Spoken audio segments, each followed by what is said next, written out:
Hey hipsters, it's Blake, your favorite magic boomer, back at it again.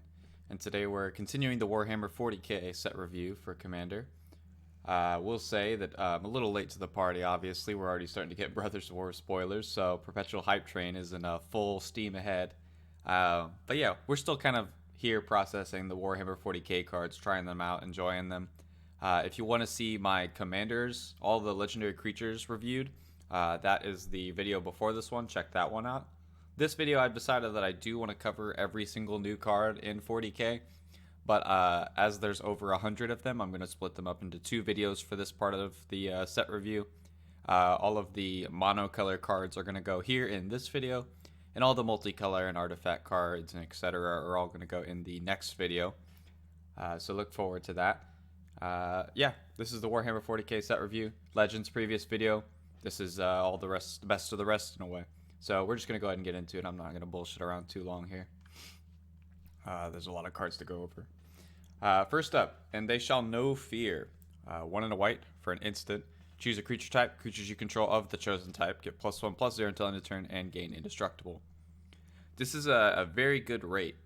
2 mana to give your whole team indestructible is great. That's about the best rate you can ask for. Selfless Spirit is kind of the bar that we set for cards like this because it's 2 mana. And it's instant speed, so you can sack it whenever. This one, obviously, it wants you to be in more of a tribal deck. But once you're in the tribal deck, if you're a go-wide sort of token-z tribal deck, I don't see why you wouldn't play this card. This is definitely one of the better board wipes board protection spells you can play against board wipes. So if you're in green, you can play Heroic Intervention, this, Teferi's Protection, and then you're chilling. Maybe even an extra like Rootborn Defenses or Flawless Maneuver if you really want to. But yeah, this is just a really solid board protection spell. The bar that we have for board protection spells are typically 3 mana, so anything that's 2 mana I would give a look at. This one just asks you to be in tribal synergy, and it gives you a nice little anthem as well, so that's really nice too. Makes all your 1/1s into 2/1s so they block really well or attack better. So yeah, this is just a really solid card. Defenders of Humanity, this is a pretty weird one. X, 2 and a white, so you pay 3 mana plus X for an enchantment. When it enters the battlefield, you create X 2/2 white Astartes warrior creature tokens with vigilance. So they're 2/2s with vigilance. They're essentially knights. And then it has the same cost of its CMC to its activated ability. And you exile and you do the same effect, but you can only do it if you have no creatures and only during your turn. This card's pretty odd, obviously. I mean, nobody really plays White Sun Zenith anymore, and this is kind of the bar for White Sun Zenith. It's like, would I play White Sun Zenith? No. Am I playing this? No. Nowadays we have the Finale of Glory, which is 1 less mana, still gives you 2/2s, and if you get to 10, you get Angels as well. So that card is quite a bit better than this card. The only time I could see being interested in this card if I'm in exactly a deck that cares about everything this does, being basically an Enchantress Tokens deck. I'm sure there's a deck out there that does that, but even in that deck, this is not going to be the best card. It's just going to be a fine card. So this card's pretty mid. For the Emperor, 3 and a white for a sorcery. Creatures you control get +2/+2 and gain vigilance and lifelink till end of turn. I think this card's a little slept on. It's not like insane or anything, but it is a very good like sort of overrunny effect, as it gives your whole team a pretty nice bump in vigilance and lifelink. So it means that you can kind of all in on somebody and have really no fear of a backswing because your whole board's going to be untapped and you're going to gain a shitload of life. So yeah, I think this card's just pretty solid. The only thing that sucks about this card is it's a sorcery, so you can't like surprise people with it. I mean, I obviously usually want to cast this as a sorcery so that way you can get the vigilance and like, you know, kind of leave back your blockers. You don't have to use this in combat, use this before combat. But me personally, I would like the flexibility of it being an instant. That way I can like try to trick my opponent into blocking poorly and then all of a sudden give them an instant speed overrun and just get rid of them. Even though I don't get the vigilance, I'll still get the lifelink, so that'll give me plenty of protection against a backswing, and it'll make their blocks look really bad. So yeah, I wish this card was an instant, but even as a sorcery, this card's pretty decent.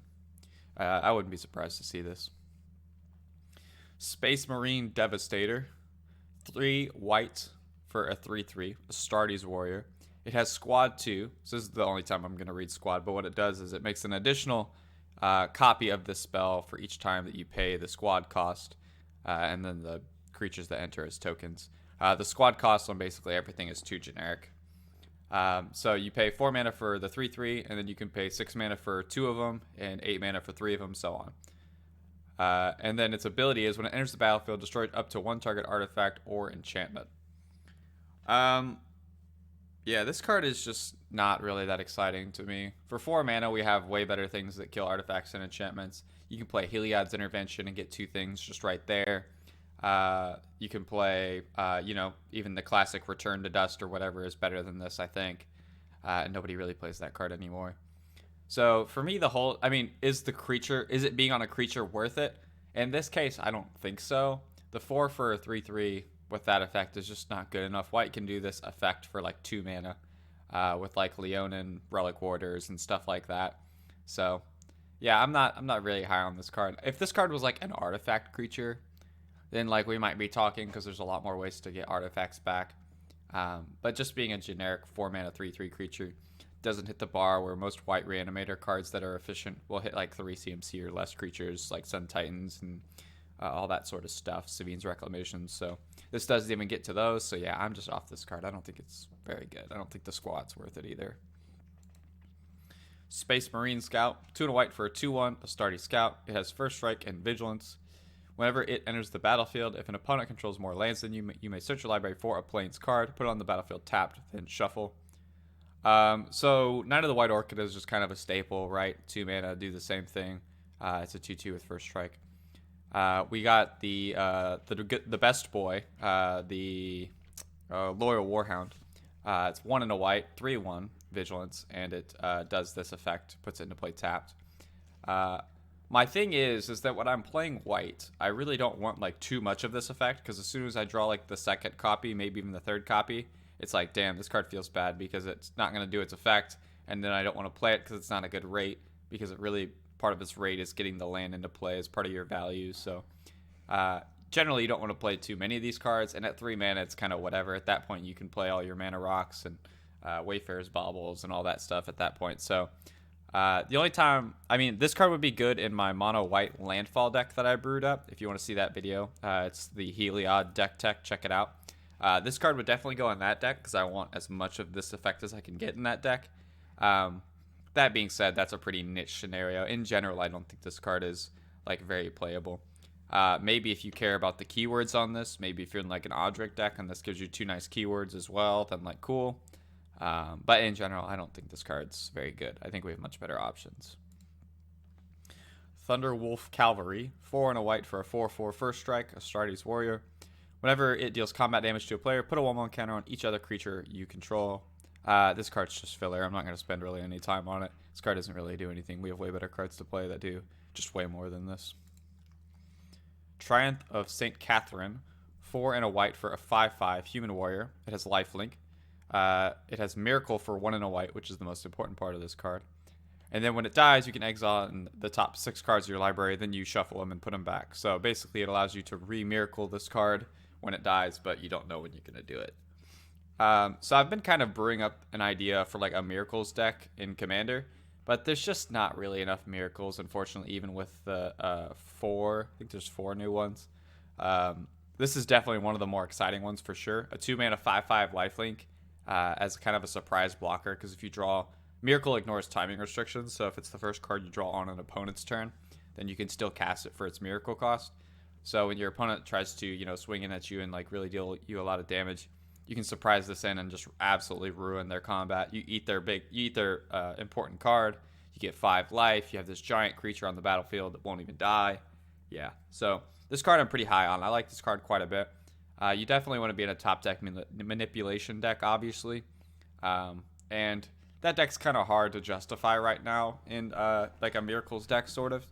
But if it's like a sub theme in your deck, then that's cool. But yeah, this card's definitely high on my list of cards to keep an eye on. This card will definitely find a home eventually, but as of right now, I'm not. It doesn't really, just kind of fine. Ultramarines Honor Guard, 3 and a white, Astartes Warrior, 2/2. It has Squad 2, so we have that text again. Other creatures you control get +1/+1. This card's actually kind of fine. 4 mana for a 2/2 and that gives an Anthem is like pretty not great. It's like like pretty fine, but not good. Most anthems are on for 3 mana. So you pay 1 extra mana, but then you get the option of squatting, which then you get tokens that also pump this and your other creatures. So yeah, that's kind of nice. I could see this card finding a home in like a tokensy go widey sort of deck. But that being said, it's not like stellar or anything. Um, yes, there are better anthems, but having the anthems on a creature is really nice. So yeah, this card's like fine. It's passable. Nothing to write home about, but you will probably run into this card at some point. Vexilus Praetor, 3 and a white for a 3/4. It has Flash, Vigilance, and commanders you control have protection from everything. I think this card was definitely overrated at first, but I think people are coming around to the words on this card and what they mean. I think initially people were really stoked about this card as like a surprise way to protect like your Voltron-y sort of commander from removal, and then it also makes it unblockable and does all that stuff. But I think people forgot about that protection from everything means it also has protection from everything. It has protection from artifacts, enchantments, not enchantments, but colors, all that stuff. So that means that all your auras on your Voltron commander fall off, all your equipment fall off, all your things that you did to build up that creature that you wanted to get in just fall off. They don't do anything. So yeah, it's not like protection from things you don't own or something. It's protection from everything, even your stuff. So yeah, this card's kind of mid in my opinion. It's not really that exciting. I'm not really sure where this would go. Maybe if you just had a really big beater commander that didn't need any extra Voltron help, it was just big and huge and did stuff that you wanted when it hits people, then like maybe this would just help you get in there and protect it and be annoying. But yeah, in general, I think Bastion Protector is probably better suited for most decks that want this card. But at least it's an interesting option. I'm happy that it exists. It's cool. But yeah, it definitely is not widely applicable. This is a pretty niche card. In the decks that it's actually playable in, it'll be pretty good, I think. But I don't think those decks are nearly what people thought initially. Next up, Zephyrim. This is a card I really like. Another miracle card here, if you notice by the border. It's 3 and a white for a 3/3 human warrior. I don't know why it's not an angel. It's got squad 2, like most squad cards do. It has flying vigilance, so it's a 3 mana flying vigilance with squad 2. And it has miracle for 1 and a white. So it's like a weird sort of Entreat the Angels sort of card.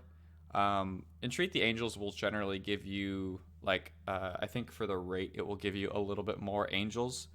That being said, though, I do like how this card is just kind of normally castable, while Entreat the Angels is, like, extremely mana intensive. If you have to actually cast this normally, you're not, like, feeling great about it, but, like, it's fine. And I like that this is actually a creature in your creatures deck. So if it dies or whatever, you can, bring it back to your hand or reanimate it or whatever. While Entreat the Angels, you can't. Yeah, I think this card's just fine. The Vigilance is also nice on this card. Yeah, this card's cool. Once again, if we end up in a weird way where we can play a sort of Miracles-based deck, then this is obviously going to be in there. So, cool card. I like this card. Is it like amazing? No, but it's pretty cool. I like it. I think it's good. Gene Stealer Locust, 3 and a blue for a 3/3 Tyrannid Human. Whenever a creature attacks you, it gets -1/-0 till end of turn. Whenever a creature attacks one or more of your opponents, it gets +0/+1 until end of turn. Super Omega Filler next.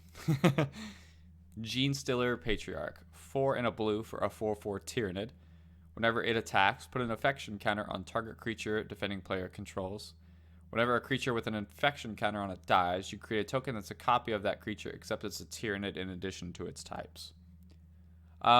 So the weird thing about this card is it's in blue. As blue doesn't really, like, destroy creatures very much. Sure, you have rapid hybridization and that sort of stuff, but there's not very many of those effects. Usually they bounce, or there's a few that exile. There's not many that have the words destroy on them. So in that way, this card's kind of weird.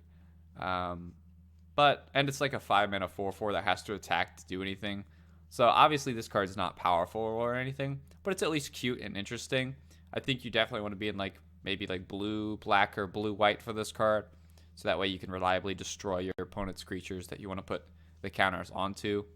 So yeah, it's fine. It's just a cute card, really. I don't think it's obviously not very good. Heralds of Zeksh. I'm just gonna go with that. 4 and a blue for a 3/3 demon. It has flying and cascade. Super filler. You can play it in exactly the 3-color demon stack that this precon entices you to do, and even there it will be pretty mid. So yeah, this card is just super filler. Lord of Change, 6 and a blue for a 6/6 demon with flying and ward 3. Whenever it enters the battlefield, you draw 3 cards. So this card's kind of in a weird spot for me. Obviously, reanimating this card is what you want to be doing, because paying 7 mana for just a big flyer that draws some cards is like not that exciting. It's not really that board impacting. Sure, you get some card advantage out of it, but you definitely spent your whole turn to cast, so those cards you just drew you can't deploy or get any extra board presence out of. So obviously you want to be reanimating this, but even if you're reanimating it nowadays, we have like, I don't know, quite a bit better cards than this to reanimate. I mean, honestly, just a Mole Drifter is better than this card, right? Because then you can at least evoke the Mole Drifter on its own and get some cards, then bring it back and get some more cards. So you don't have to like find ways to get it into your graveyard for you. It just does it by itself.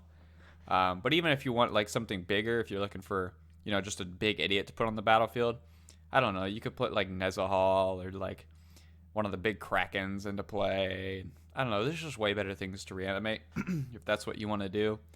And yeah, you definitely never want to cast this card. It's just way too mana intensive. So I obviously don't think it's very good. Sicarian Infiltrator, 2 and a blue for a 1/2 human soldier. It is an artifact creature. It has flash and squad 2. When it enters the battlefield, you draw a card. Interesting card. Rate on this card is obviously pretty bad. But the fact that it's an artifact creature is pretty relevant here, I think. And the fact that it can be like quite a few artifacts at once that, replace themselves is okay. All in all, though, I think this card is once again pretty mid. It's passable. You could play it in an artifact matter stack in blue, but like, I don't know. There's just better things you could be doing. This card's like just passable. That's it. Sisters of Silence, 4 and a blue for a human knight. It has flash. It's a 3/3. When it enters the battlefield, counter target instant, sorcery, activated, or triggered ability. This card's like just fine. 5 mana is just way too much for this effect, unfortunately. At 4 mana, if it's on a creature, then like I can kind of justify it. We got that one exploit one in like Crimson Vow, Midnight Hunt, whichever set it was. Overcharged Amalgam, I think it was called. It has exploit and it does this effect for 4 mana. That card is definitely much more playable, even though you have to sack a creature than this. This is just way too much mana. 5 mana is like infinite. Even if I'm like doing like a flicker deck or whatever, I don't want to play this card. So yeah, I think this card's just bad. I don't think you should play it. Vanguard Suppressor, 3 and a blue for a 3/2. It has squad 2. It has flying. Whenever it deals combat damage to a player, draw a card. I think this one's quite a bit worse than the Spy. What was this card called? Circadian Infiltrator. And I didn't think that card was very good. So I think this card's just kind of bad. 4 mana for 3/2 flyer, then when it hits somebody, draws a card, is good in limited, but not in commander. And the squad doesn't add anything extra to me. So yeah, I think this card's just not good. Filler. All right, we're on to black cards. Arco Flagrant, sure. 2 and a black for a 3/1. It has squad 2. It can't block. And you can pay 3 life and it gains indestructible until end of turn. What is this card doing? I just do not understand. This card is just bad, right? It's a 3/1 that for 3 that can't block, and then you have to pay 2 mana additionally to like make more 3/1s that can't block. I don't know. I was really hoping the pay 3 life would be like return it from your graveyard to your hand or something. Then it's at least got like something going on, but no, it just gets indestructible. This is just like a weird white card or something. I don't know. This card's bad. Biotransference, 2 black for an enchantment. Creatures you control are artifacts in addition to their types. The same is true for creature spells you control and creatures you don't own that aren't on the battlefield. Whenever you cast an artifact spell, you lose 1 life and create a 2/2 black Necron Warrior artifact creature token. This card's pretty interesting. This card reminds me kind of like not Thopter Spy Network. What's it called? Thopter Foundry or whatever the blue one's called. 4 mana when you cast an artifact, you make a Thopter. This card reminds me a lot of that, but it actually has quite a bit of upside on top of that card. Which that card isn't like. Efficient Construction, that's it.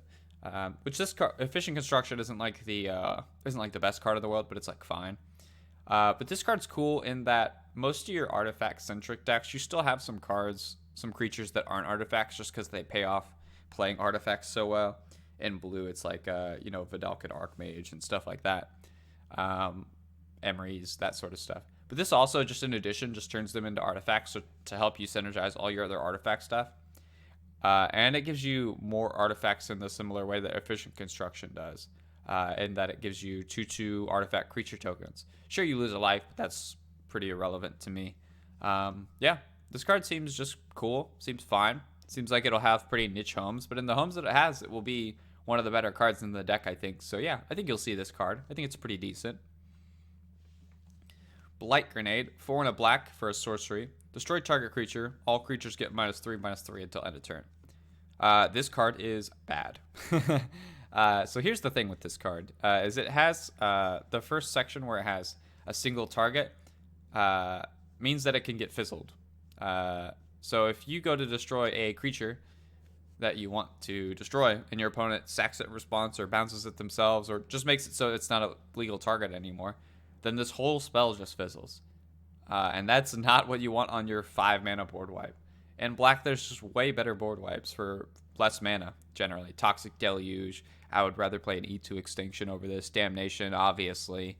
Hell, I would play, obviously, even just a Crux of Fate over this, honestly.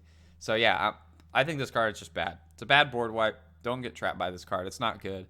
You might think, oh, my commander's like a 4/5, and then I get to destroy their big thing and kill all their other little things. Yeah, no, it's not worth it. It's not good. Don't play this card. Just play a single target removal spell and kill the thing that matters. Or if you really want to board wipe, just play one of the better ones. Chronomancer, 1 and a black for a 1/1 artifact creature Necron Wizard. It has flying. You can pay 1 tap and sack another artifact to draw a card. And it has Unearth for 2 and a black. Unearth is a pretty powerful mechanic. 3 mana for this Unearth is a little tough because it kind of puts you in 4 mana to draw a card because you're going to use the ability basically always when you Unearth this. The ability is not like terrible. It's like a fine rate, I guess. This card's just kind of mediocre. It's just fine.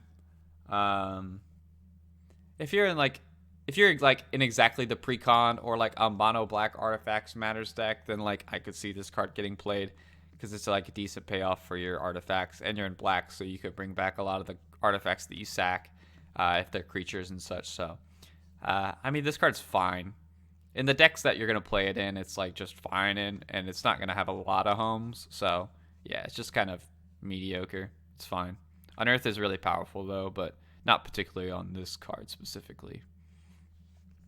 Cryptek, 3 and a black for a 3/3 artifact creature Necron Wizard. You pay 1 black and tap. Choose another target artifact creature you control.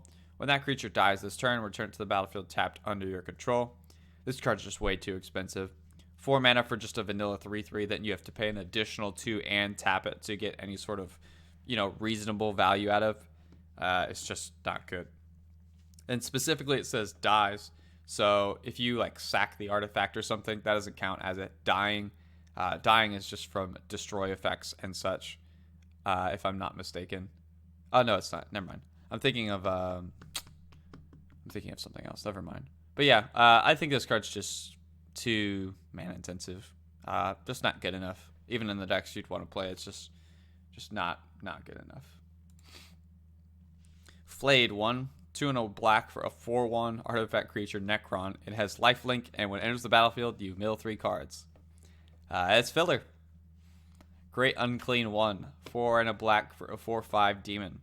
At the beginning of your end step, each opponent loses 2 life. Then for each opponent who has less life than you, you create a 1/3 black demon creature token named Plaguebearer of Nurgle. This card is not exciting. If you're in exactly the demons deck, I guess you play this because it's a demon that can make you more demons. And generally the demons that you would play hurt your opponents. I don't know. 5 mana for a demon is kind of tough. It's got to do, I think, more than this. But I don't know. Maybe you play it in the demons deck. But other than that, this card has no home. It's just not really good. It's just not good.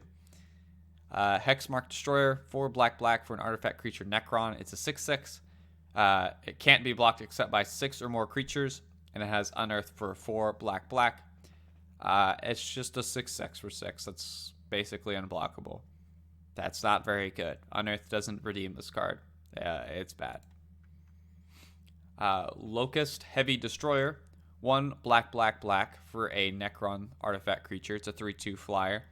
When it enters the battlefield, each player sacrifices a creature. Fine effect. It has Unearth for 5 black black black. This card is like almost there for me. Being an artifact creature that is a Fleshbag Marauder for 1 more mana, it's like fine. That's probably something I could say is passable. However, the Unearth is 8 mana. So like, man, if you're unearthing this, you're really desperate. In fact, you're probably just losing at that point. So yeah, if you're gonna unearth this, you'd be better off just like reanimating it or doing the normal black stuff that you do with Fleshbag Marauders and stuff. And obviously the body here is pretty irrelevant because most of the time you're gonna just sack it. The upside here is that even though it's 1 more mana, it's an artifact creature. So if you're in an artifact matters deck, then that's cool. But yeah, I don't know. This card's like just, it's not. I would say I'm on the border of like passable and not playable. So I'm just gonna say it's somewhere between that, even in the decks that you want it.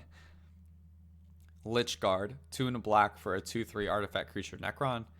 You pay 3 black and sacrifice this. Return all legendary creature cards from your graveyard to your hand. The nice thing is the ability you don't actually have to tap, which is the pitfall of a lot of the other previous cards. That being said, I still don't think this card's playable.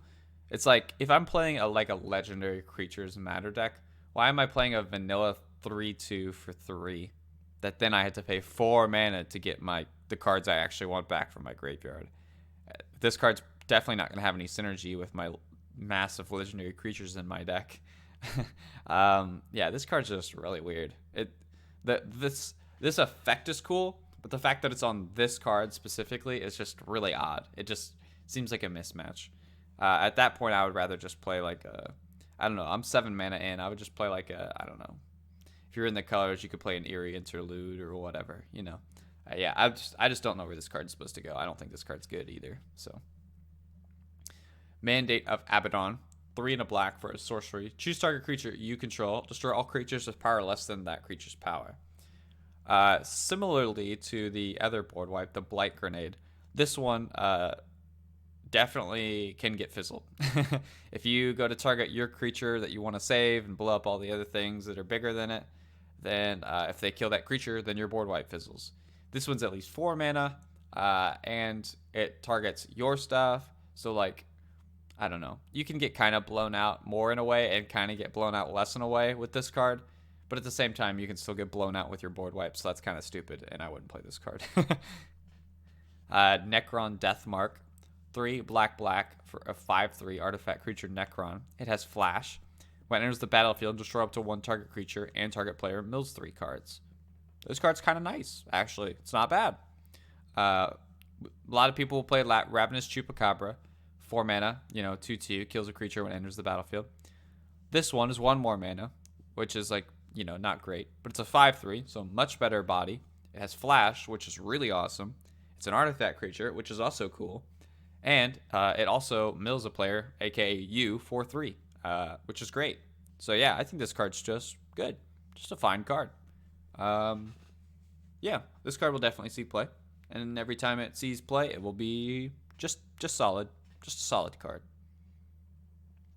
Necron Overlord, 2 black black for a 2/5 artifact creature Necron Noble. It has an ability where you pay X, tap, and tap X untapped artifacts you control. Target player loses X life.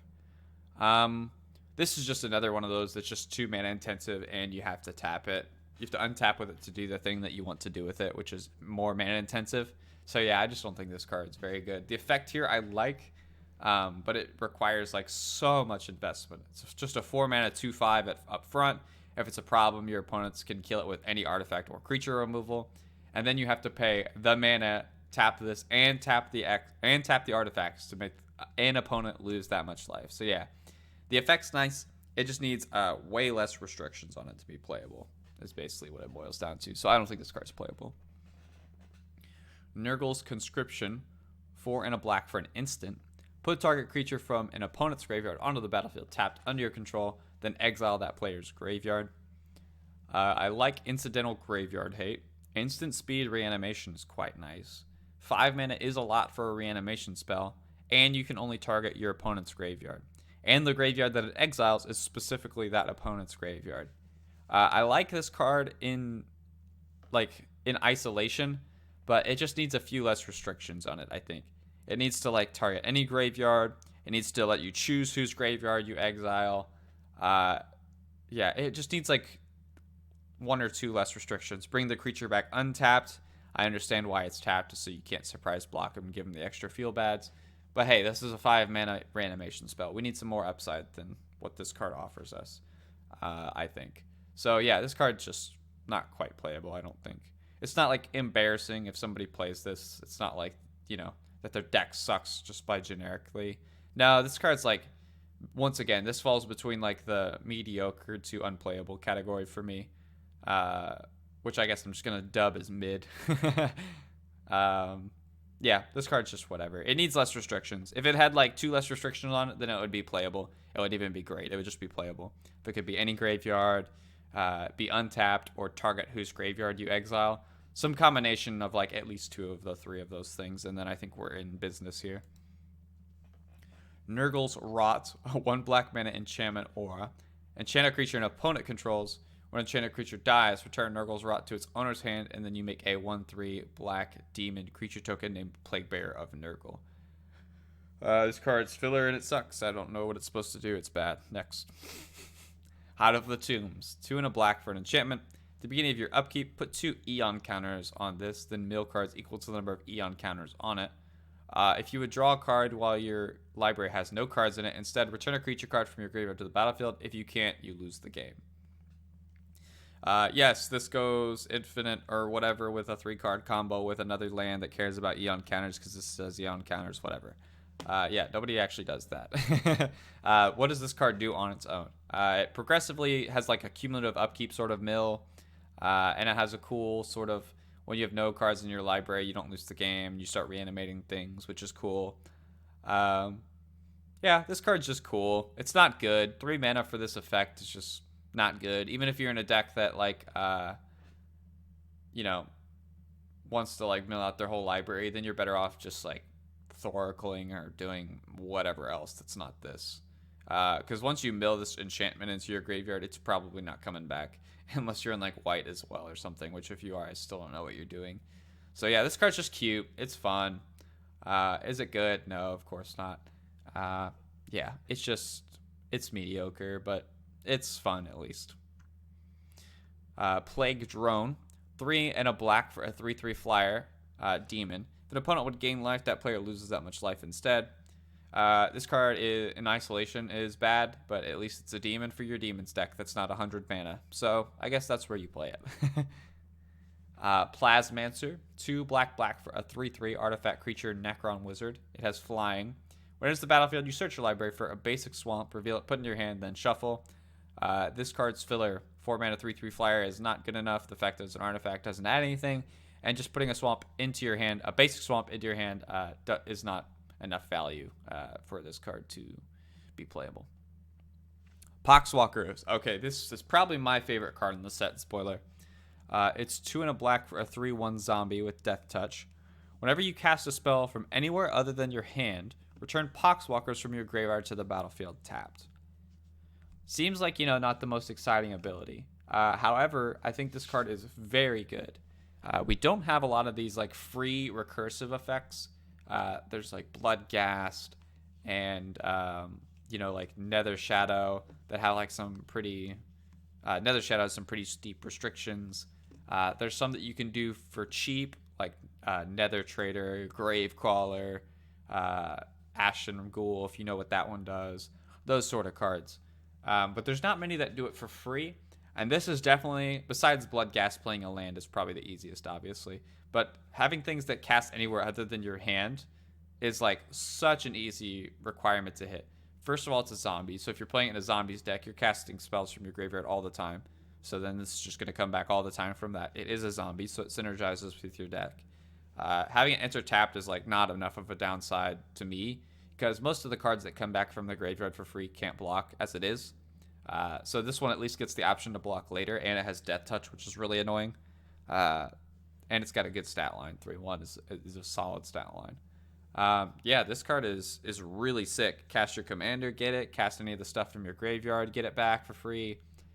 This thing's just going to come back and be sack fodder repeatedly over and over again. I think this card is really awesome. We don't have as much of this effect as you would think, especially for free. Yeah, this card's really sick, especially if you're... I have a dredge-based deck that I play this card in, and it's been excellent for me so far. Yeah, it's just free sack fodder that just keeps coming back at no cost. That is very easy to trigger. It is a zombie, so if you care about that type, that's relevant for you. So yeah, Poxwalker's super excellent card. Definitely not broken or anything, but if you're in a graveyard-centric deck, then man, this card is just awesome. Just awesome. Primera's Eliminator, 4 and a black for a 3/2 is Stardy's Warrior. When it enters the battlefield, choose 1. Destroy target creature. Creatures target player controls get -2/-2 until end of turn. This card is, once again, quite solid. It's got a really nice balance of abilities. If your opponent has one big threat, you kill that. If your opponent is like a go wide sort of annoying base of threats, then you have an option for that. 5 mana is a little steep for this, obviously. However, it is on a creature, so it comes back with all the creature reanimation spells that black has. You can use this as sort of a utility creature to keep getting back with your Phyrexian Reclamations and stuff like that to keep your opponents in check. The flexibility of this card is definitely worth more the 1 extra mana over Ravenous Chupacabra. Not to say that you wouldn't just play Chupacabra as well, but I like the flexibility of this card for sure. Nice card. Psychomancer. 1 and a black for a 1/1 artifact creature Necron Wizard. Excuse me, it has flying. Whenever it or another non-token artifact you control is put into a graveyard from the battlefield or is put into exile from the battlefield, target opponent loses 1 life and you gain 1 life. This is another one of those cards that people were going crazy on when it first got spoiled, but I think people have come around to the more reasonable idea that this card's just decent. It's like fine to decent, I would say. The thing that works for me is that it also says exile. So if your opponent's like mass exile your artifacts, which is like worst case scenario for you, obviously, at least you get to drain them for a good chunk, which is nice. Obviously, you want to be in a very heavy artifact centric deck. This doesn't work with your token artifacts, which isn't like the biggest downside to me, just because it's only 2 mana. But yeah, that definitely narrows its focus a little bit. It just can't go in like any artifact deck, because a lot of artifact decks are like not tokens decks specifically, but they just make a lot of artifact tokens, and that's how they get their count of artifacts really high. And this doesn't really work as well in those decks. So yeah, this card's just fine. It's decent to fine. Royal Warden, 3 black for a 3/2 artifact creature Necron. When it enters the battlefield, you create 2 tapped 2/2 black Necron artifact creature tokens, and it has Unearth for 3 and a black. I think this card, its home is probably narrow, but I think the home that it has in, it will be quite good in. So here's the thing with this card. 3 mana, 3/2, gets you 3 artifacts. This and then 2 other artifact creatures, which is quite nice. And then it even has the upside of when it dies, or if you sack it, that you play 4 mana and you get 3 more artifacts once again. So this is effectively 6 artifacts into 1 card and their creatures, which is a very interesting position to be in. Because that's just... Some artifact decks just want a lot of artifacts. They don't care what they are. They don't care how they got there. They just want a lot of artifacts. And these are creature artifacts, so they're useful for a lot of things. It even has Unearth, so if you're in an artifact deck that wants to mill itself and do that sort of stuff, then you even get value from it from the graveyard.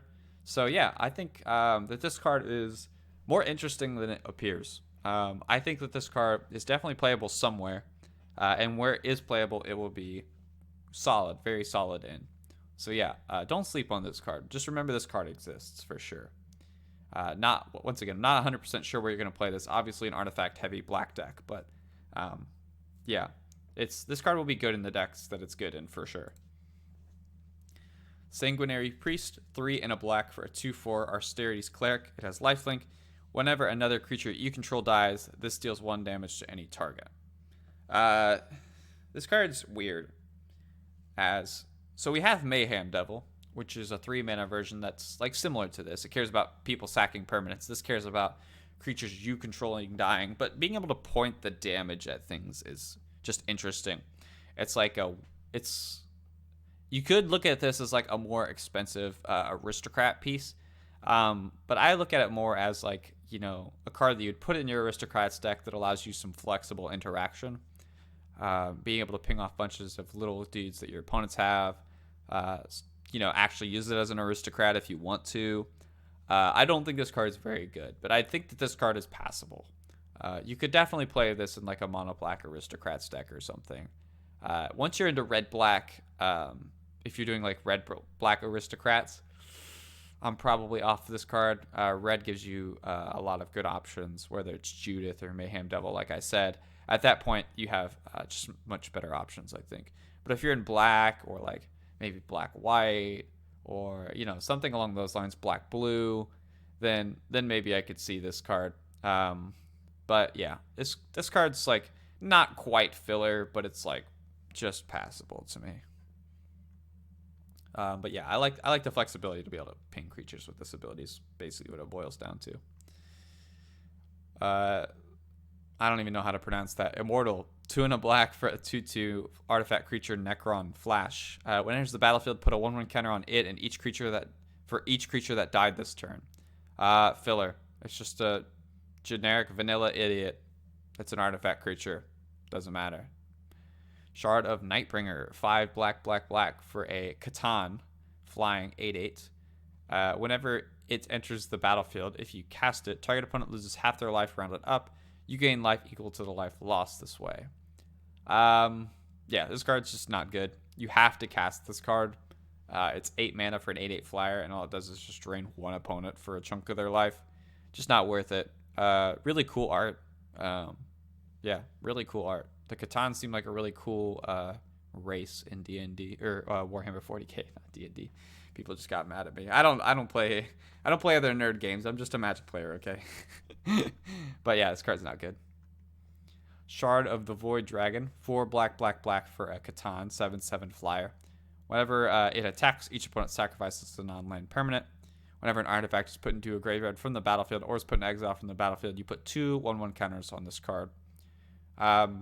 Once again, not very good, I don't think. At least this one's a reanimated target. Making each of your opponents sack when it attacks is kind of nice, and then it'll sometimes get bigger. But yeah, I think this card's just bad. It's better than the last one, but that doesn't make it playable. Scorpek Destroyer, 2 black for an artifact creature Necron, 4/2 with Death Touch. Whenever an artifact enters the battlefield under your control, this gains first strike till end of turn. Filler. Death Touch first strike is a combination of abilities that I think is cute. I like it. Always thought it interesting when I was first learning Magic. But yeah, card's bad. Scorpek Lord, 2 and a black for a 3/2 Necron Noble with that's an artifact creature. It has Menace. Other artifact creatures you control get +1/+0 and have Menace. And then it has Unearth for 2 and a black. This card's like fine. This card's like fine in exactly the precon. Just being able to surprise Menace on your opponents is kind of nice.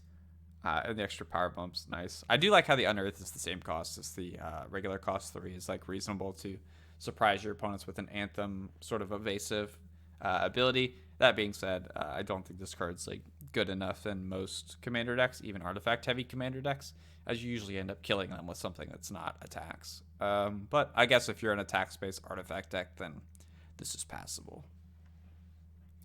Sloppity Bile Piper, 3 and a black for a 3/3 demon. It has an ability where you can pay 2, tap, and sack a creature. The next creature spell you cast this turn has Cascade. This card's just, once again, one of the cards that's just way too slow and mana intensive. The ability it has is quite nice, like a lot of the other ones we've talked about similar to this in this video. But yeah, I mean, there's once again, it's a 4-mana demon. Maybe you're really hard up for 4-mana demons in your demon deck. But other than that, I don't see this seeing play. Tallyman of Nurgle, 2 and a black for a 2/3 Astartes Warrior.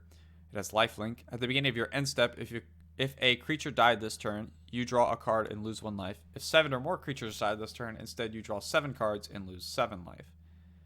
Okay. This card reminds me of like Midnight Reaper, but I don't think that that's a good comparison. I think a better comparison for this card is Morbid Opportunist, which is a pretty playable card. It's a 3-mana 1/3 that once per turn, whenever a creature dies, you draw a card. Which, if you read this card closely, oh wait, no, it just says your end step. Yeah, this card's not really good. I thought it said each end step. I misread it the 3 times that I've read it. Because what I was thinking was it was like a Morbid Opportunist that could trigger off of anything dying, and then if there's just a random board wipe, you can draw a ton of cards, which would have been nice. It'd been, a better Morbid Opportunist essentially, which is a pretty playable card. But it's more like a Midnight Reaper. It cares about anything dying, but it's just on your turn. So you can't. It's like a kind of mix of the two, and I don't think it's a good mix of the two. The one thing that's an upside here is obviously it's a 2/3 lifelinker, which is a better body than all the Midnight Reaper sort of Morbid Opportunist effects, which I don't think is like that much of an upside. Or the upside of the board wipe, draw 7 is kind of cool.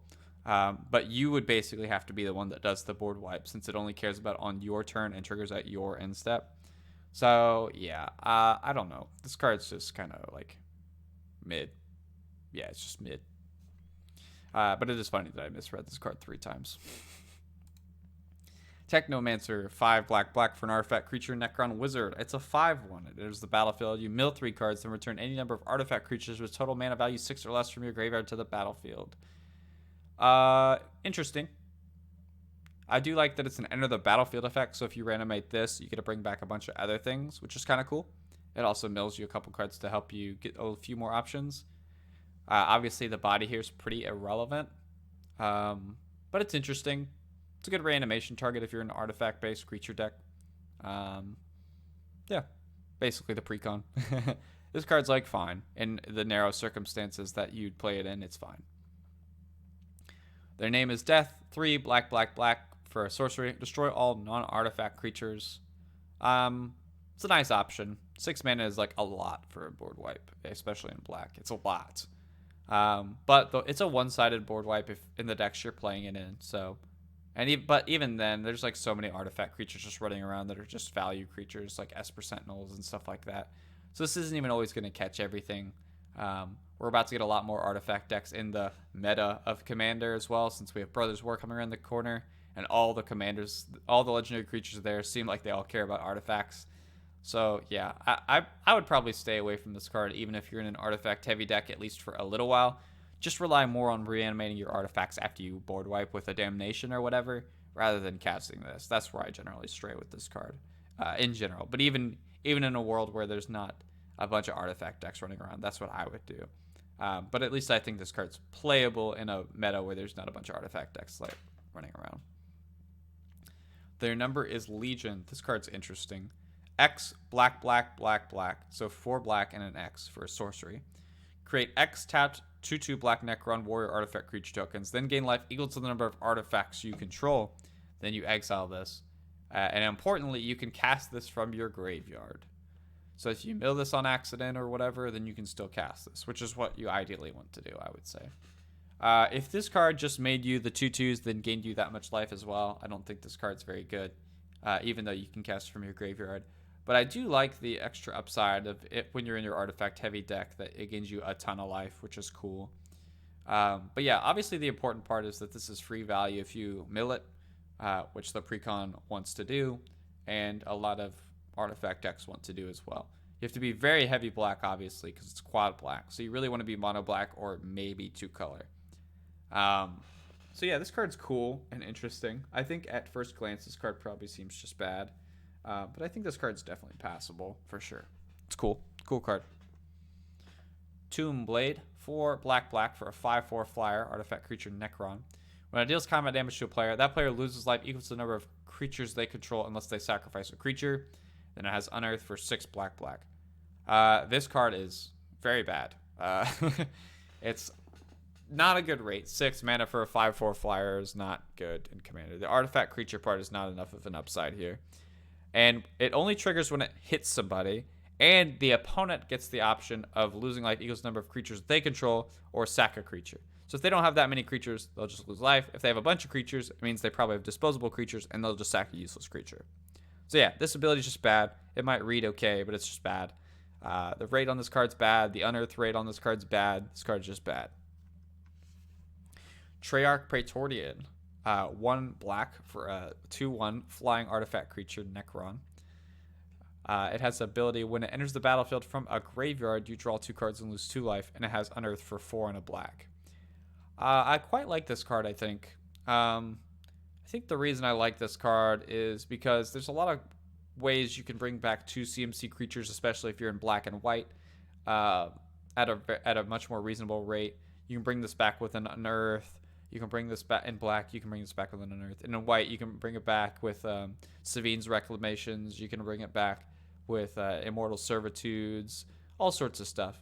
So yeah, I think this card's just good. And then it even has the backup of having unearth on its own. So if you need to, you can pay 5 mana to draw 2 and lose 2.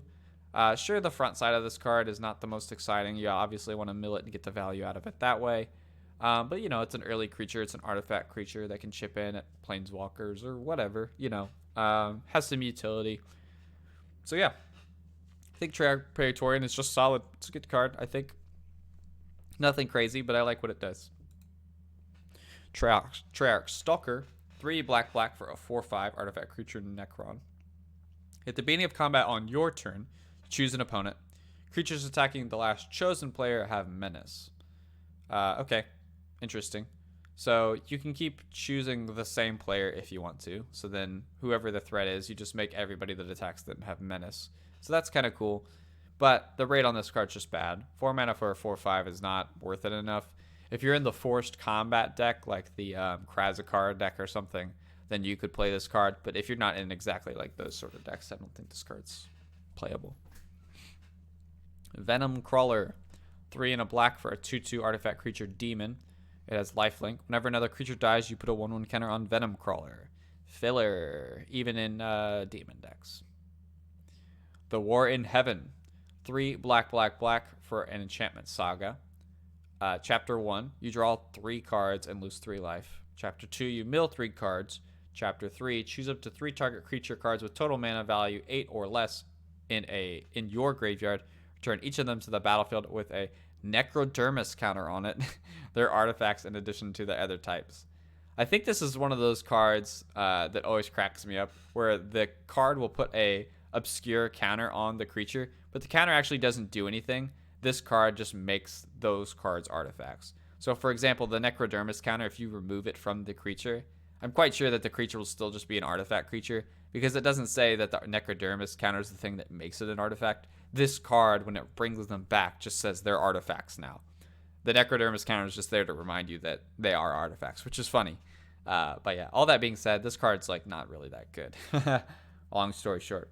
The first mode is good. The third mode is good. The second mode is literally nothing. So that's not really where I want to be with a 6 mana saga. I don't know. Maybe if you're in a heavy proliferate deck, then like, I don't know. Maybe if you play this and then you have 4 more mana, you can proliferate it twice with your Yawgmoth. I don't know. I don't know what you're supposed to do with this card. This card's just too mana intensive and slow. It's got some good modes on it, some good value on it, but yeah. I don't really like playing expensive sagas in Commander. It's just you don't have the time to get to Chapter 3 without accelerating yourself, which Black doesn't typically do. Acolyte Hybrid, 2 and a red for a Tyrannid Human, 2/2. Whenever it attacks, destroy up to 1 target artifact. If an artifact destroyed this way, its controller draws a card. Kind of weird card. This card is like mostly filler. But I do find it interesting that you can kill your own artifacts and draw cards from them, which is nice. But it triggers on attacking, so that's pretty annoying. You can't even get value out of it immediately, and it's a 3 mana 2/2. Sure, you can give it haste because you're in red, but at that point, like, Jesus, you're jumping through a lot of hoops to make this 3 mana 2/2 like reasonably playable in your artifact-based deck. So yeah, I think this card's mostly just filler. I don't think you'll see it anywhere. Aspiring Champion, 3 and a red for a 3/3 Astartes Warrior. It has Menace. Whenever it deals combat damage to a player, sacrifice it. If you do, reveal cards from the top of your library until you reveal a creature card, then put that card on the battlefield, then shuffle the rest into your library. If that creature is a demon, it deals damage equal to its power to each opponent. Yeah, this card's weird. It clearly wants you to be in the demon deck, but it's not a demon itself, which is a real bummer. And outside of that, this is just like a weird sort of cascadey fun card. Yeah, that's basically what it is. I don't think this card's very good. Maybe I wouldn't even. I don't think it's worth playing in your demon's deck because it's not a demon. Yeah, I don't think this card's good, but it's fun, I guess. Yeah, somebody will have fun with it, maybe. Blood Crusher of Crone. 3 and a red for a 3/3. Demon Knight with Trample. Other creatures you control have Trample. Filler card for the demons deck, but a lot of demons already have Trample, or most of them have Flying, so other evasion. So yeah, you may not even play that in your demon deck, just filler. Bloodthirster, 5 and a red for a 6/6 demon, Flying Trample. See, there you go. You already got the Trample on this one. When it deals combat damage to a player, untap it. After this combat phase, there's an additional combat phase, and Bloodthirster can't attack a player that has already attacked this turn. So, one card that has always been impressing me since it came out is Port Razor. I think that's the card's name. It's the pirate that when it hits somebody, you get an extra combat, and then the Port Razor can't attack the same player. This is essentially the same card, but bigger. And it has 2 forms of evasion on it. So it's basically guaranteed going to get in on probably everybody. Notably, the other creatures don't have to attack the same player. Only this has to attack a different player. So that's great, just like Port Razor. I think that's the name of the card. I'm just going to keep going off of that, apparently. Yeah, and it's a demon, so it goes in your demon's deck if that's what you're building now. This card just seems solid. Good extra combat sort of card, just in general. Don't have to be in a demon's deck to play this card. This card's just solid. Chaos Terminator Lord. 3 and a red for a 3/3 Astartes Warrior. At the beginning of your combat on your turn, another target creature you control gains double strike until end of turn. Filler. It's like not the worst effect, but yeah, 4 mana 3/3 just to give something double strike is like really filler to me. Dark Apostle. 3 and a red for a 3/3 Astartes Warlock. 3 tap. This. The next non-creature spell you cast this turn has Cascade. This is in the same cycle of cards that just ask way too many resources from you and ask you to untap with this card. So yeah, I don't think this card's good. It's cute. If you like Cascade, that's cool. It's only cares about non-creatures cascading though, which is weird. Yeah, I don't think this card's good, but I guess it's fun. Exocrine. X, 2 and a red for a 2/2 Tyrannid. It has Ravenous. This is the only time I'm going to read Ravenous. This creature enters the battlefield with X 1/1 counters on it. If X is 5 or more, draw a card when it enters. So this is 3 mana. If you pay 8 mana, you draw a card with it. If you pay more than 3 mana, it enters with that many 1/1 counters. Okay, that's what Ravenous does. There's quite a few cards that have that. When this enters the battlefield, deals X damage to each creature. Deals X damage to each player and each other creature. Interesting card. It always outscales the damage it does, which is kind of cool. This will always live through its own damage. It does say other creatures, so it doesn't damage itself. Either way, it would still live through its own damage, which is cool. But yeah, this card's interesting. If you're in a +1 counter stack, then I could see it. Because, it already cares about your other things. Maybe you're in like a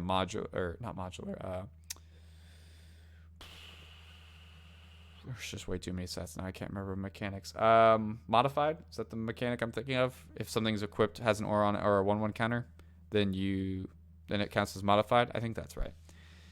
Yeah, whatever. From Kawigamo. If you're in like a deck that cares about that sort of stuff, then this is probably fine. Yeah, this card seems like passable. It's not great, but it's like passable. Having this effect on a creature is nice. That's the main selling point for me. Herald of Slaanesh. 2 and a red for a 2/2 demon. Other demon spells you cast cost 2 less to cast. Other demons you control have haste. So this is the demon payoff that you've been looking for if you're building the demons deck. So 3 mana demon. So it is a demon that is cheap. That makes your demons way cheaper and gives them haste. Yeah, this is the demon payoff that you've been looking for in your demons deck. If you're in exactly demons, this card's insane. If you're not, you're never playing this card. So that's basically where this card stands. Keeper of Secrets. 5 and a red for a 6/4 demon. First strike haste. Whenever you cast a spell from anywhere other than your hand, this deals damage equal to that spell's mana value to target opponent. Cool card. Thank God this card has haste. If this card did not have haste, I don't think this card would be very playable. But yeah, this effect is quite powerful. First strike haste, good abilities. Yeah, just a solid card. If you're in a demons or a deck that cares about casting things from exile, then this card's pretty passable, I'd say.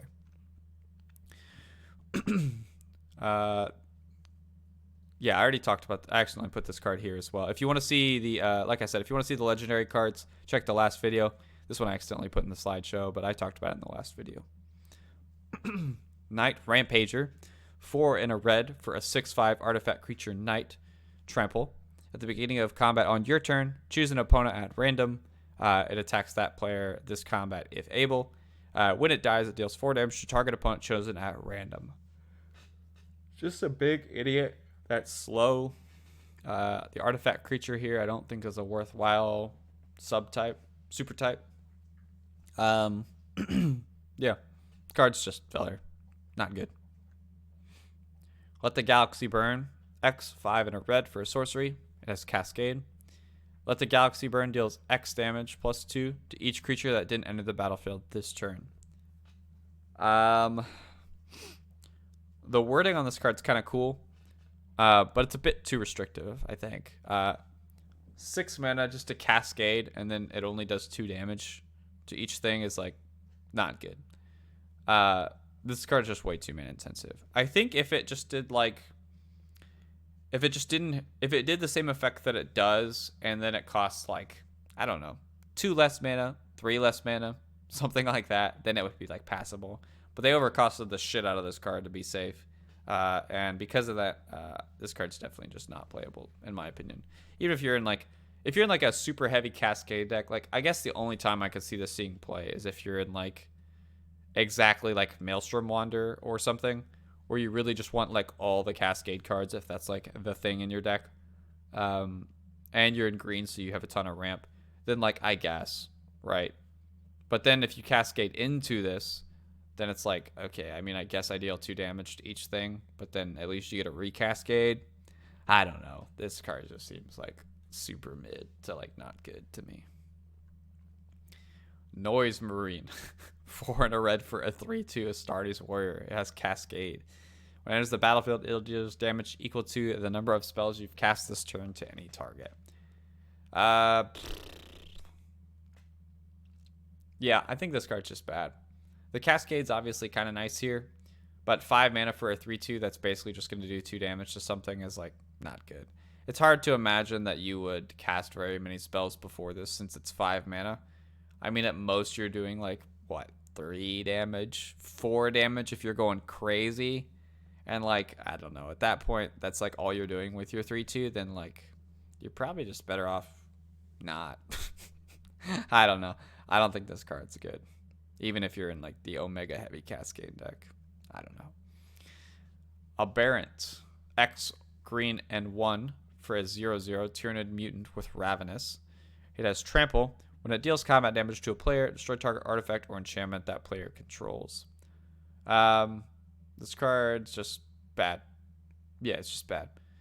You have to pay 3 mana to even have this creature have power and toughness. So 3 mana for a 1/1 with Trample that has to hit somebody to destroy an artifact or enchantment that they control. Yeah, this card's just bad. I don't think this card's playable.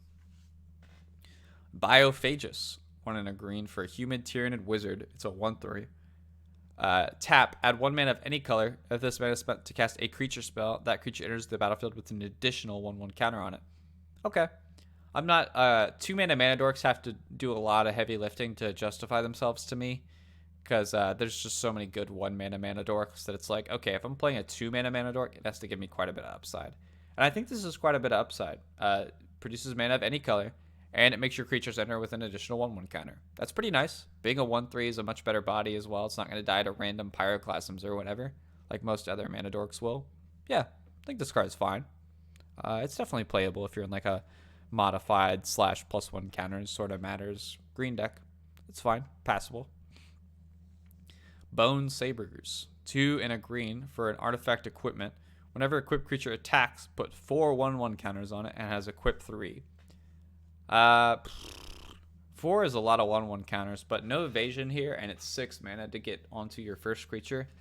I just don't think this card's playable. 4 is a lot of counters, but man, just way too much mana, and then it's an equipment, and you're +1 counters deck, which wants lots of creatures so that way you have things to put counters on. So yeah, the push and pull here I don't think is worth it. You have too many other good +1 counters matters cards to put in your deck that aren't creatures already that you don't want to bog it down with this, I don't think.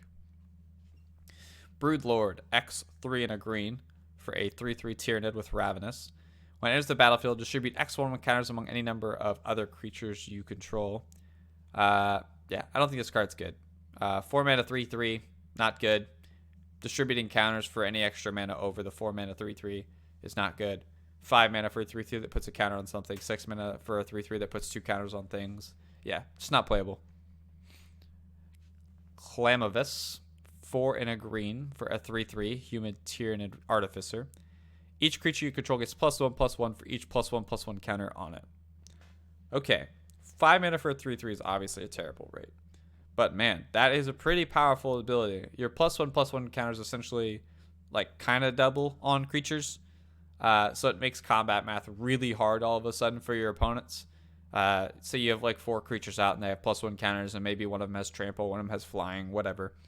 And then before you go to combat, you play this guy out and then all of a sudden your opponents are taking like basically double damage.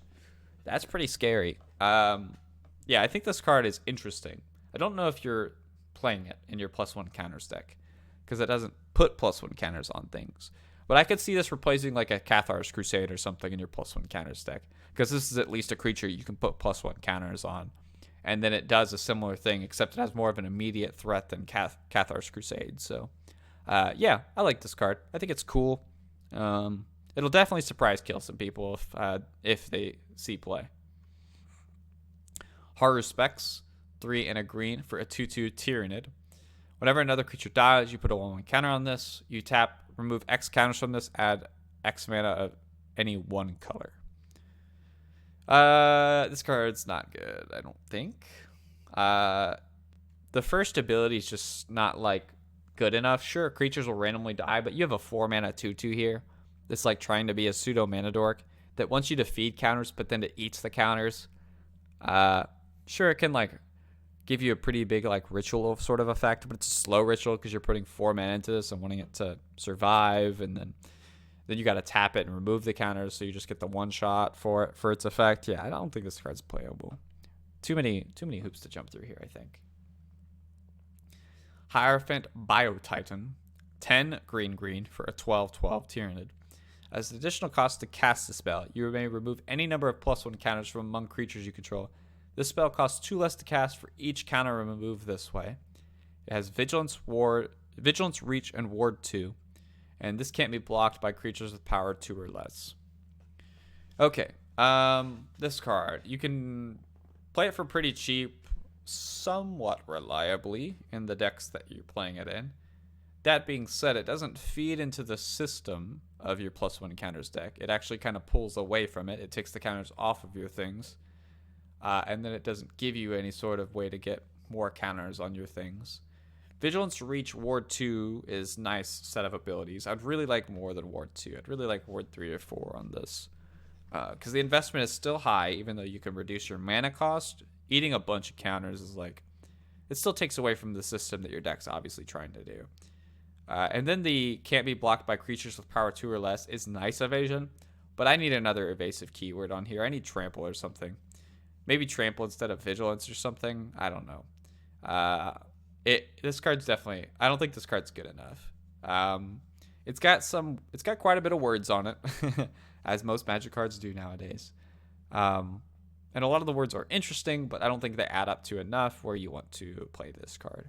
Sure, you're in green, so you can... There's lots of ways to give Trample and stuff, but I don't want that extra hoop when I'm investing this much into a card. I just want it to already be ready to roll, you know what I mean? So yeah, I'm not crazy about this card. Hormogrant Horde. Sure, we'll go with that. X and a green for a 1/1. It has Ravenous. Whenever a land enters the battlefield under your control, you may pay 2 and a green. If you do, return this from your graveyard to your hand. Interesting. That's a lot of investment. 3 mana to bring it back to your hand. It's a lot. It's like somewhat recursive value. If you pay 6 mana to make a 6/6, then you draw a card. And then if it dies, you can pay 3 and bring it back. Oh, It's recursive, but it's so mana intensive. Yeah, I don't think this card's very good. I don't think it's good in +1 counters. I don't think it's good in landfall. I don't know where this thing is supposed to have a home, but I don't think it's good. It's just way too mana intensive. Lictor, 3 and a green for a 3/3 Tyrannid with Flash.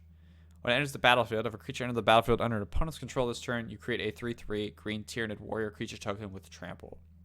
So it's 4 mana for 2 3/3s. Is that good enough? Nah, probably not. Yeah, I'm just going to say probably not. As sad as that is, at least one of them has trample, the token does, and this doesn't.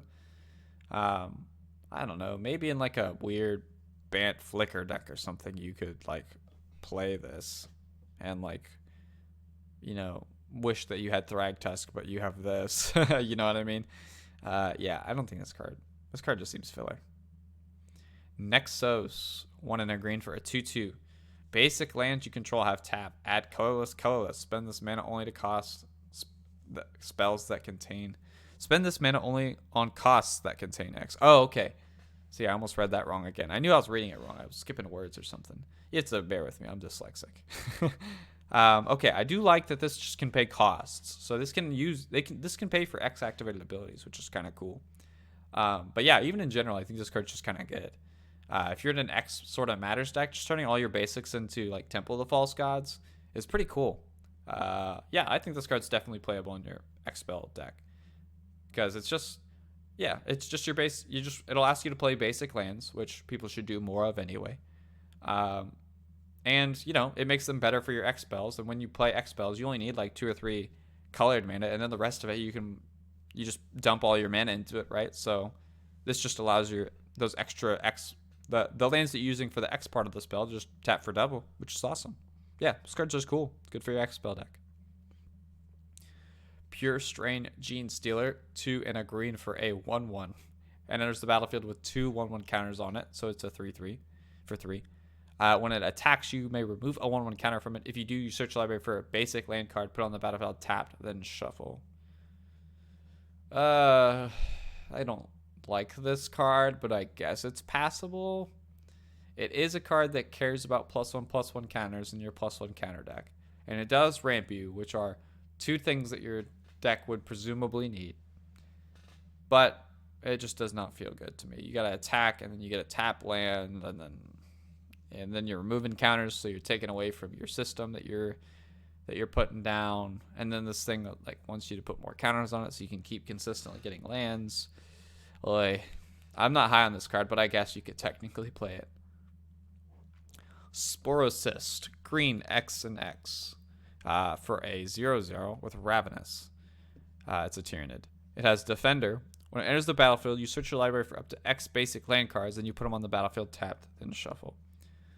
Okay, so this is like a weird Farhaven Elf sort of thing. You pay 3 mana, you get a land. You pay 5 mana, you get 2 lands. You pay 7 mana, you get 3 lands. Yeah, so on. The one thing that kind of sucks about this card compared to like Farhaven Elf and Wood Elves and stuff is that you can't really flicker this. Because if you flicker it, it enters with 0 counters and then it just dies and you also don't get any lands. So there's that.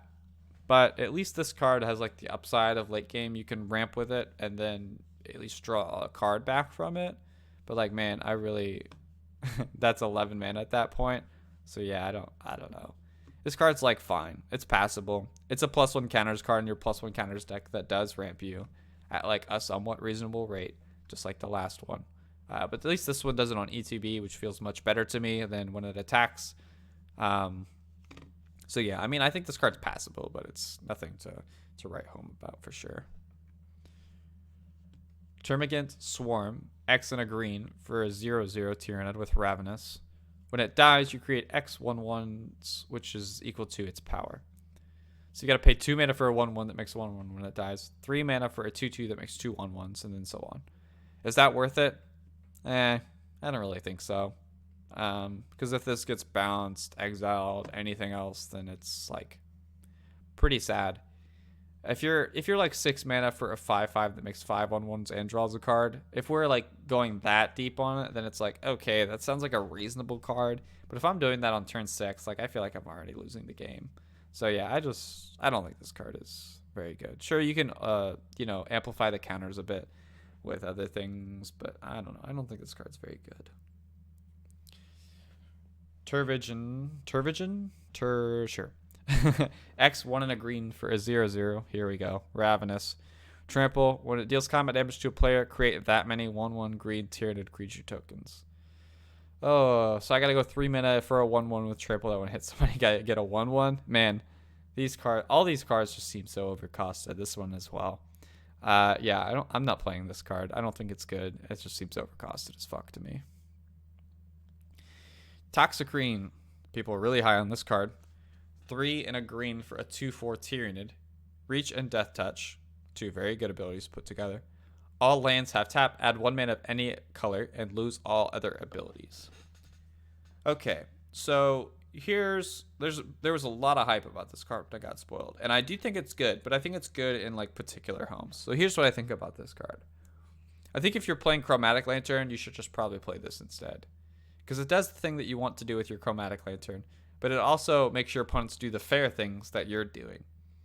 Sure, you got to fix your opponents for mana. By the time you're on turn 4, I don't think that that's that big of a deal. And also, I'm probably not just going to run this thing out on turn 4 if there's no reason to. I'm going to hope that I have better things to do. But as soon as your opponents start like looking to do like Field of the Deads or like Gaia's Cradles or like broken shit that your deck's not doing, if you're just playing like a fair like 4 or 5 color deck or whatever, then this is going to feel pretty good to slam off of like a Green Sun Zenith or Court of Calling or whatever creature tutors that you have in your 4 or 5 color deck or whatever. Because this is going to be a really great blocker.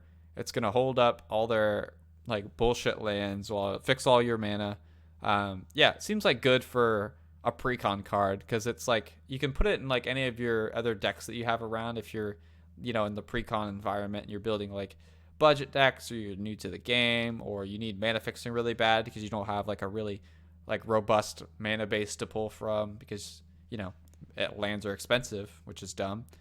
But, if you don't have those things and your opponents are playing bullshit lands like Field of the Dead and Gaia's Cradles and stuff like that, then this card's going to really shine and still fix your mana, which is the thing you want it to do for you, and it's the thing you want to do against your opponents, inhibit them when they have crazy lands and their mana's already fixed and things like that.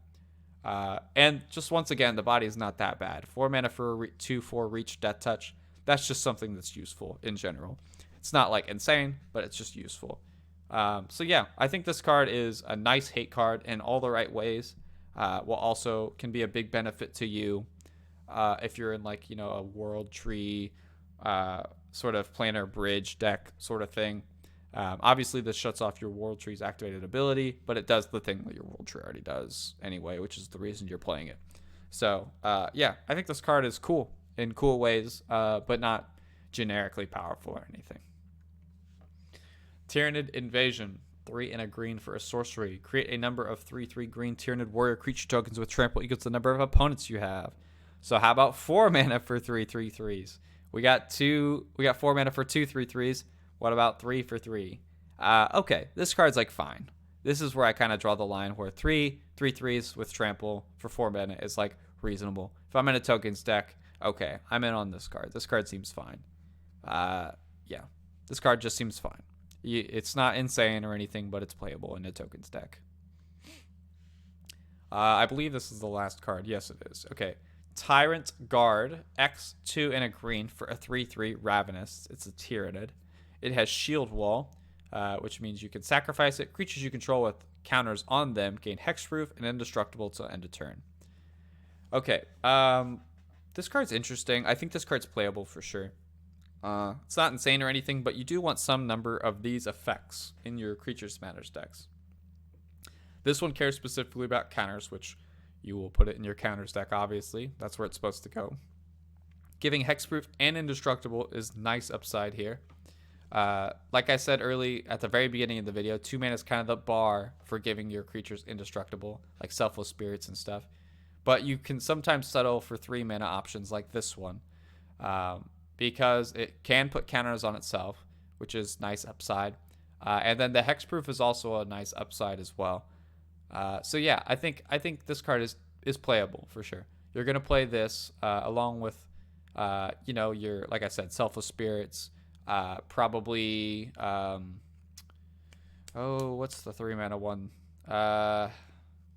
I can't remember the name of it. It's a 3-mana great instant that draws you a card for each creature you control with a 1/1 counter on it, and then those creatures gain indestructible. You're going to play those sort of cards in this deck. You probably want like 4, maybe 5 of them.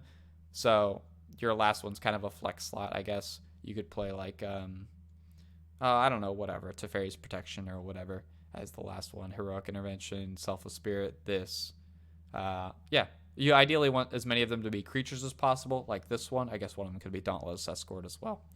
But yeah, you need some number of them because you're committing to the board and you're a board-centric deck, so you don't want to get blown out by a board wipe, which some of them will still blow you out, I guess, like Terminuses and Cyclonic Rifts and stuff like that. But at that point, there ain't much you can do about those, so you just got to hope they don't happen. But yeah, this one's definitely playable. +1 counters deck. It's a creature. You can put counters on it. Protects your other things. It just does the thing that you need to do in your +1 counters deck. So that's good. Okay. That's all the monocolor cards from Warhammer 40k. Next video on the set, we're going to finish up all of the non-legendary cards. So we're going to move on to the gold cards, the artifacts, and there's one land that we'll talk about. So looking forward to doing that video for y'all. Like I said, if you want to check out the legendary creatures from the set, last video was that. Check them out. I did all of those as well, just in one video. But yeah, thanks for watching, guys. Appreciate y'all sticking around. These set reviews are sort of my favorite videos to do. I am a brewer at heart, but giving card evaluations to help people out in that way is, my favorite thing to do. Typically, these videos don't do very well, but whatever. I still like doing them. I like having comprehensive content. So yeah, if you enjoyed this video, do all the normal algorithm stuff, like, comment, sub. Thanks for being here. Love y'all. Appreciate you.